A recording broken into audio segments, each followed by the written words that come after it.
Yeah. And I was wondering if you could ask her one question, what would it be? Oh, gosh. One question I would ask Margaret. I would like to ask why she was with so much younger men. Why she did not want to be with somebody who was her, I don't want to say peer, because she probably saw them as her peers, but I kind of don't, because they were just, that sort of power thing. And I would love to know truthfully what she was avoiding in not wanting to have a fully equal relationship with another grown-up. She did have a woman in her life later on, but I couldn't find anybody who knew the lady, and there was just no one could corroborate it, but yeah. Hello. Hello, my name is Brittany. Hi, Brittany. I was wondering if you have a favorite memory with one of your animal co-stars from Xena.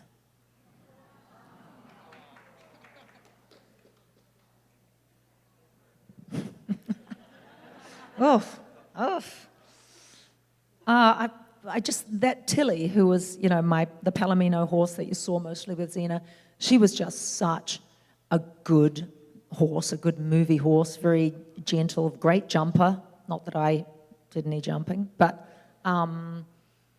that was just a beautiful, gentle horse. The great big horse that I rode in, was it the Sin Trades, or the one where I was going off in Mongolia or something, whatever that one was. That big horse, Monty, he was like 17, 18 hands high, really big horse, maybe 20, and he died right after it. Yeah, his heart just kind of went, not right after it was a couple of months later, but just shocking, that our animal friends aren't with us long, But a beautiful, beautiful horse all the same. Sorry, I've got no funny quips, guys. I can't remember. I'm old now. Hi, my name's Greg, and I grew up with my dad loving the old-style radio dramas, and he would play those around the house growing up, a lot of fond memories. And I remember about 15, 16 years ago, the cast of Star Trek reunited to re-record the War of the Worlds, that old-style radio drama. And I think it'd be fantastic if we could get a reunion of the cast of Xena to record some old-style radio drama, maybe A Christmas Carol, and even use that for a fundraiser for the fire victims. That's a great idea. Yeah. That's really cool. Well, Joe LaDuca did ask me to read Edgar Allan Poe's story, not the Monkey Claw, was it The Raven? Is that what I did, or are you just guessing The Raven? It is what I did? That doesn't sound right. No, it wasn't The Raven. But anyway, I did kind of a radio play, and he put music to it. It's the one about the knocking, or the eye, or something. I can't remember. Anyway. Telltale Heart. Yeah, but you're right. Maybe Joe's the right person to ask. Hello, lovey. Hey. Kia ora. Hey, Lucy.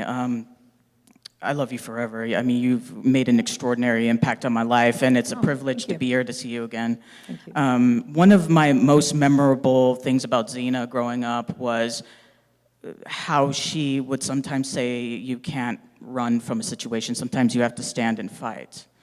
And so I have plans on creating a women's resistance movement, given our climate and socio-political situation, and I wanted your advice. Should we stand and fight? Yeah, I think we have to, don't we? Yeah. Because it is scary. Now that bloody Elon Musk has got her hands on all our data, you feel like he's going to just go through the combing all the tweets and go, "You're not my friend," and freeze your bank account. Or, just, I don't trust that sucker at all. But anyway, yeah, we have to. That's an interesting idea. Yeah. Would you have any advice and specific, like any kind of advice, something I should consider while creating? Well, I don't know. You've got quite a lot of people in the room who might be willing to jump on your platform there, girlfriend. Thank you for your support. Thank you. Yeah. Oh, hello. Kia ora. Yeah, a little nervous. So, Hey, why? Why are you nervous? question was, everybody kept asking you for the war cry, but I always wanted to know if you can still wield a sword. Oh, probably. Yeah. I mean, it doesn't come up much, but yeah, probably. Yeah. Yeah, it's- thank you. It's like my prosthetic, my prosthesis. It's what I lived with for so long, so yeah. Thank you. Thank you, love. Like riding a bike. Hello. Hi. G'day. I work for the federal government, and I was wondering. Still? I know. I was wondering if there was ever a time you thought about quitting, and what convinced you not to. Quitting what? The federal government. No, just anything that was. Yeah. You thought that was important. Yeah, well, I quit Twitter. It still exists, the website. I had to get a lady to handle after that because I just can't manage all those different, Instagram and the this and the that. But definitely there's a time to quit when you realize that you're feeding into a rotten apparatus. Leave it. I don't believe, however, your federal government essentially is a rotten, it wasn't designed to be a rotten apparatus, and these things are always imperfect, but we just have to outlast this, guys. We have to fucking endure it and rebuild. It's like the fires, that's the metaphorical fires are going through American civics and civil society, isn't it? We're going to have to rebuild and get all that toxic waste out of here ASAP. Hello. Hello, Lucy. My Hi. name is Cheryl. Hi, And Cheryl.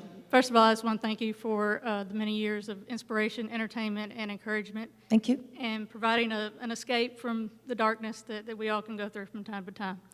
So my question is, what are your thoughts on the evolution of both Xena and Gabrielle over the 6 seasons of Xena? Well, Xena, the lead character never evolves much in any TV show. They've kind of got to stay the same. But Gabrielle evolved tremendously, so that's why she was really kind of the everyman in this every human being in the situation. But it was a beautiful thing. It was a beautiful thing. We went from being subtextual to, I think, was it subtextual in the end, or were we explicitly gay? Well, we're to being explicitly a partnership, beautiful. Handle it. I don't know how else to answer. I'm sorry, I'm not very good at this anymore, am I? I used to have Thank all you, this you glib did fine. shit off the top of my head, You did fine. Thank you, darling. Yes. Hi, my name is Kim, and I have waited all of these years to say thank you to you for the gift that you've given, obviously, all of us. I don't think that it's a gift that we could ever repay you, and it just keeps Oh, no. giving. I'm thanked. Let's consider me thanked. We're all here. You're welcome. What's your question, darling? My question is, seeing what Xena has done and over the years and how it's still impacting people, in the very early years, season 1, season 2, could you see that, or did you even know the impact that it was having on culture and in the zeitgeist and what was happening in the world? Only insofar as it impacted the gay community, because it was in the Village Voice first, and they made it hip, and they made it cool and put us on the map. So that we were aware of. We didn't know that we would still be here 30 years later, and that it's not just the LGBT community. In fact, that acronym didn't exist in those days. When we started out, there was no LGBT, CSI. My friend Jason has written a musical called LGBT CSI. It was really funny. Anyway, what the hell were we talking about? What were we talking about? Did you know in the early years that it was having the impact? Episode 8 was when we were making episode 8 is when the faxes started to come in, these big long scrolls, and Renee and I were like going, oh my God, yeah, that it was having an impact in the New York gay community, yeah, Thank you. lesbian and gay. Hello. Hi. I have to say, you're probably the #1 reason I play female characters in video games because you're a super strong female lead. So thank you for that. It's really fun, to be something that you're not. I mean, I like to be imaginative, so I really appreciate your creative journey. I want to talk about Spartacus and cross over to Xena because they're very similar timelines. When you're in Spartacus, you're a wife of a man running a Ludus, and I thought of a good Xena reboot would be Xena running her own Ludus, training female gladiators, okay? So how do you feel about a Xena reboot where you're training the next generation of Xena gladiators? No, thank you. No, but I bet you in the new Spartacus there's going to be a few gladiatrices. That's my prediction. But no, not for me. Is that okay? I don't want to do Yeah, that. thank you. Gross. I hate all that fighting. So annoying. So many injuries. Hello. Hi, hello, Lucy. Nice seeing you again. I have a question for the Xena Times. The last episode, there's this scene where she is burying her armor and she holds her sword. And the more I watch it, the more sentimental I get every time because I wonder what was going on in your head and if you can remember, like it was the last time that she would wear and use the sword, like the last episode. So is there a thing? I was going, you're going in the ground, you son of a bitch. Like, yes, no more fighting. No, I don't know. In the moment, I would have been being Xena, being sad about it. But Lucy was like, da-da-da-da-da-da. Thank you. It was never for me, that fighting stuff. It was just, torture. Hello. Hi, I first want to say that I named my dog after you. Thanks. Lucy Lawless? No, after Xena. Xena. Oh, yeah. Thank you. And I was wondering if you had any advice for like people who wanted to be an inspiration like you are. Oh, look, darling, I swear to God, other people put those words in my mouth. I was just the public face of a lot of other people's hard work. I didn't even look like that. Didn't even have brown skin. I'm like a white woman, right? And I don't tan, and it wasn't my hair, somebody else's clothes. So I guess the inspiration is that the community is the whole organism. It's not one person alone. And that was thousands of years ago. So a really, really famous Greek guy said that a person alone is just lion fodder, and that we need other people to be whole. And that's why we all have different skills, because we need one another to be a full community. So to be an inspiration, love the people you're with. Do what you're designed to do within your community, and find value there. Yeah. Thank you. Yes. I don't even know if that made sense, seriously. Hello. Hi, Lucy. Hi. Not only am I fortunate to have this be my first convention ever, but this is also my first time that I'm ever in California. Wow. I am very grateful for all of the experiences I've been able to find throughout the weekend here in California, but I do have to say those interstates do drive me a little bonkers. So my question to you is there anything that drives you crazy about living in Los Angeles? What was the thing you said drives you bonkers? The interstates. Yeah. Oh, sorry, the freeways. Yeah. The motorway. Yeah, well, it's always that, isn't it? It's always the getting across the hill in time. You can only get like 2 things done in a day in Los Angeles because it's 40 minutes drive in any direction to do anything. So if you get 3 things done, you're like, boom, I'm winning. But the best thing about Los Angeles is the people, because there's a lot of hardworking people here, I don't know, this crap you hear about Hollywood being all like Diddy-like people. I never met them. I've never seen those people who are super flippin' powerful. So the people here are hardworking, always seeking to be better, they share their knowledge. They're writers, they're creative people, they're service industry. A lot of people here in Los Angeles have never seen a famous person.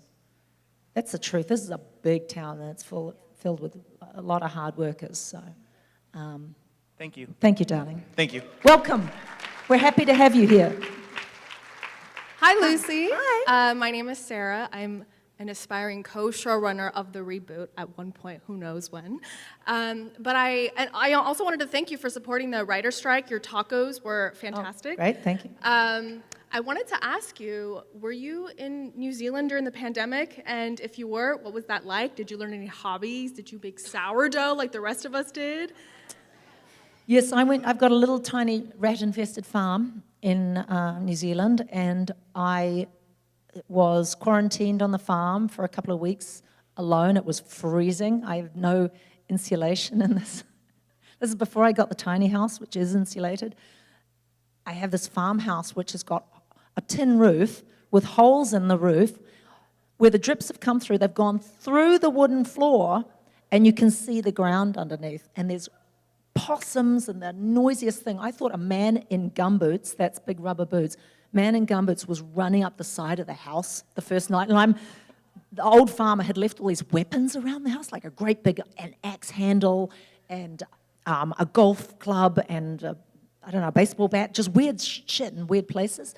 And so I hear this man running up the side of the house and on the deck outside, and I go and get this big axe handle, and I'm like, what the hell is that?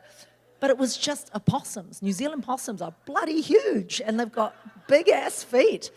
Anyway, that's where I quarantined. Another time when I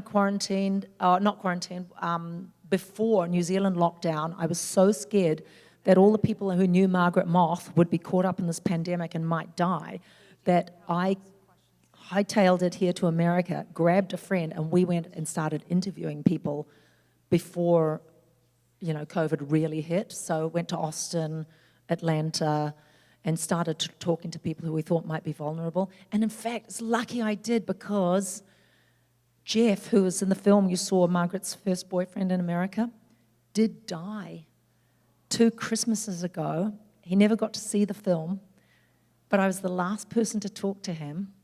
And he had been telling me, it's not good, Lucy. But I was telling them some of the funny stuff that he says that made it into the final cut, and he was laughing. So I was able to tell his family, because they thought maybe he had committed suicide. And I was like, I really don't think so. He was laughing. He was looking forward to seeing the film. And sure enough, the toxicology proved that he definitely didn't. Anyway, he was my angel through that process.